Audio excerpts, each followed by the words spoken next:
Segunda Tessalonicenses 2, versículo 1 ao 4.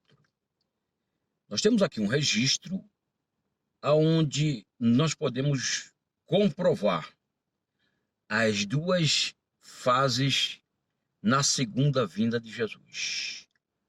Jesus virá, segunda vez, em duas etapas. Na primeira etapa, ele arrebata a sua igreja. Ele vem para buscar a sua igreja. E na segunda etapa, ele vem com a igreja. Passados 7 anos, ele vem com a sua igreja. Na primeira etapa, ninguém vai ver, exceto aqueles que vão estar aguardando, que é a sua igreja. Na segunda etapa, ele vem e todo olho verá, e as nações lamentarão sobre a vinda do Filho do Homem. Então, nós temos essas duas fases nas Escrituras. Primeiro é o arrebatamento da igreja. Primeira etapa, arrebatamento da igreja. Segunda etapa, dia do Senhor. Primeira etapa, arrebatamento da igreja, que é o mesmo que dia de Cristo, ou dia do Senhor Jesus. Nós temos apenas algumas referências no Novo Testamento. Dia de Jesus Cristo, dia do Senhor Jesus, dia de Cristo, são expressões que dizem respeito ao arrebatamento da igreja. Ao contrário do dia do Senhor, que é uma referência ao Pai, Yahvé. O dia do Senhor nós vamos encontrar no Velho Testamento dezenas de vezes, de forma explícita ou implícita. Joel, Amós, Obadias, Zacarias, Malaquias e tantos outros livros vão fazer referência a esse dia do Senhor, dia de trevas, dia de juízo. E também no Novo Testamento nós temos algumas referências ao dia do Senhor, o Pai, que ocorrerá logo após os 7 anos de grande tribulação, de grande angústia, da chamada angústia de Jacó sobre a terra. Então, é importante nós levarmos em consideração isso. Jesus vem em duas etapas, na sua segunda vinda. Primeira etapa, ele arrebata a sua igreja. Na segunda etapa ou fase, ele vem com a igreja para julgar as nações, prender falso profeta e anticristo, prender Satanás e seus demônios, restaurar a terra e implementar 1000 anos de paz de Jerusalém para todo o planeta. E aqui, em 2 Tessalonicenses, nós temos de forma clara essas duas etapas.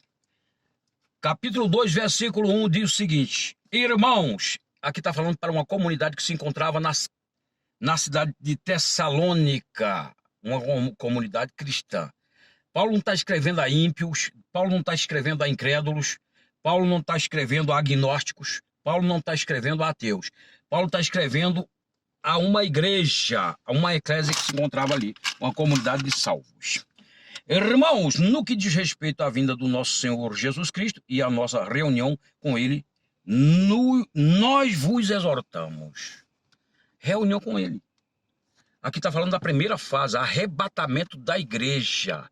Arrebatamento da igreja, aquilo que Jesus fez referência em João 14, versículo 1 a seguir. Não se turbe o vosso coração, credes em Deus, crede também em mim, na casa de meu pai há muitas moradas. Se não fosse assim, eu vos teria dito, vou vos preparar lugar, e se eu for, voltarei outra vez para que onde eu estou, estejais vós também comigo.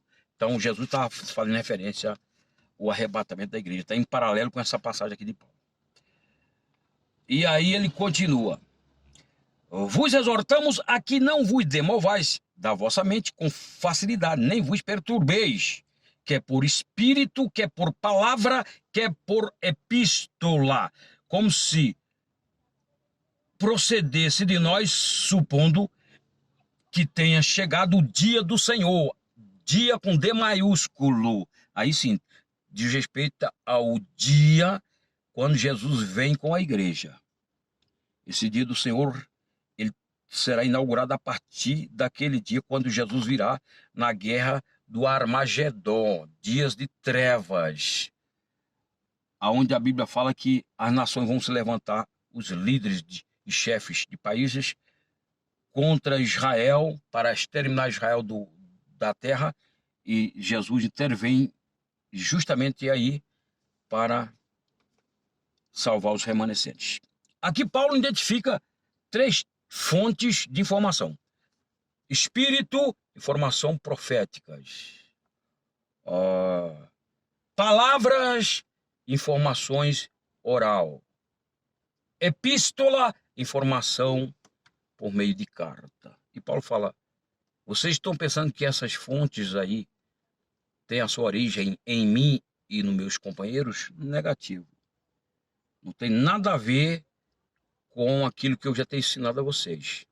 Em outras palavras, é isso que Paulo fala.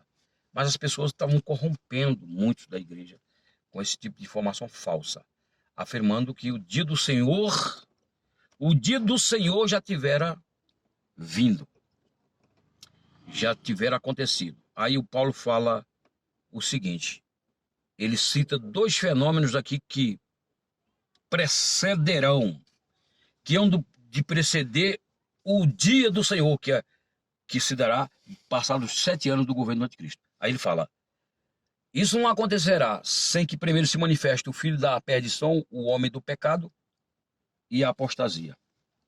É o que ele fala aqui no versículo 3. Ninguém de modo nenhum vos engane, porque isto não acontecerá sem que primeiro venha a apostasia e seja revelado o homem da iniquidade, o filho da perdição. Apostasia é o abandono da fé. Durante esse período da grande tribulação, a apostasia vai ser total sobre a terra. As pessoas não vão crer absolutamente em Deus. O próprio Jesus, fazendo referência a esse dia, ele chegou a dizer o seguinte: quando o Filho do Homem vier, porventura achará fé na terra? Ele estava se referindo à segunda fase, quando ele vier para salvar o remanescente de Israel.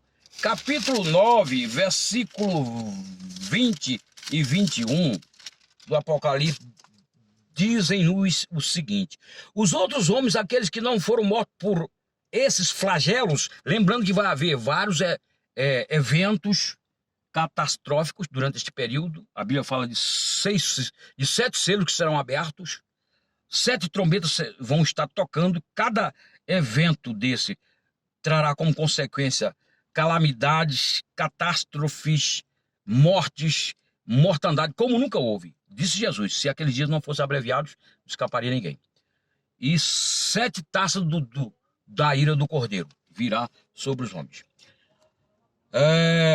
Os outros homens, aqueles que não foram mortos por esses flagelos, não se arrependeram das obras das suas mãos, deixando de adorar demônios e aos ídolos de ouro, de prata, de cobre, de pedra e de pau, que nem podem ver, nem ouvir e nem andar. Versículo 21. Nem ainda se arrependeram dos seus assassínios, nem das suas feitiçarias, nem da sua prostituição, nem dos seus furtos. Corrupção. É o que está assolando a terra hoje no mundo todo, através desta praga de política ideológica partidária, comunista, socialista, esquerdista. Estão tomando conta do mundo e eles, onde entram, implementam a corrupção. Faz lembrar do saudoso jornalista Arnaldo Jabor, que dizia o seguinte, abre aspas: houve um tempo em que a corrupção era um problema moral, hoje é ferramenta de trabalho, fecha aspas. Então, Jesus vem em 2 fases. Primeiro, leva a igreja. Segundo, ele vem com a igreja para julgar as nações. Então nós vemos que a apostasia ela vai preceder a vinda do Senhor. O Senhor, digo, uma referência a Deus, o Pai, Yahvé.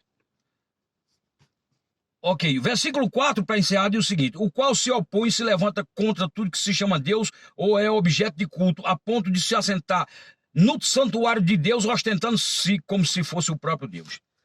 Quando o anticristo se manifestar, ele vai se colocar como se fosse o próprio Deus. E o mundo todo vai após ele. Capítulo 13 do Apocalipse, é dito que a multidões e mais multidões em toda a terra vão sair após ele, dizendo: quem é semelhante a ela, a besta, quem pode pelejar contra ela? O povo já vai estar com o seu cérebro totalmente lavado e vai ser fácil para ser manipulado pelo anticristo. E só para encerrar, Daniel, que faz referência também a esse tempo, capítulo, me veio à mente aqui, capítulo de número 11, versículo 32. se inscreve no canal Valério Pontes, compartilha se esse conteúdo foi importante para você. 32 diz o seguinte: aos violadores da aliança ele com lisonjas perverterá, mas o povo que conhece o seu Deus se tornará forte e ativo.